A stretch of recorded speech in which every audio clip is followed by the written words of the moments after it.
Zach, as is typical with Bill Belichick, he's really trying to talk up a 49ers team that the public probably doesn't think is very solid heading into Week 11. And one of the things that Belichick really pressed on was that the 49ers limited David Johnson. And looking at the stat line, that's not completely true. He scored 2 touchdowns, one on the ground, one through the air.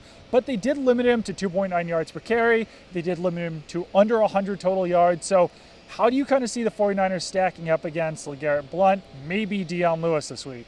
If the team limited a dynamic running back like David Johnson, I think they'd be able to do the same against LeGarrette Blount, who's more of just kind of a pound the ball between the tackles guy. You've seen Blunt's numbers, his touchdown numbers have been incredible, but his yardage hasn't really been all that great the last couple of weeks. He scores a lot of 1-yard touchdowns. I think he'll still have success in the red zone there, but I think this is going to be more of a Tom Brady game. Or maybe if Dion Lewis comes back, we'll see a lot of him, but we still don't know much of that yet. Yeah, it's still pretty unclear whether Lewis is going to play or not. A lot of kind of mixed messages coming from Belichick on Lewis, where it seems like maybe he's just below LeGarrette Blount, James White on the depth chart. Maybe he's still trying to get back up to speed, but perhaps we will see him this week against the 49ers. They could use him if Rob Gronkowski can't play. We know he's healthy at least. Exactly. That's what Belichick has really said, that he's been medically cleared, so he can play. It's just a matter of when they'll actually get him in there.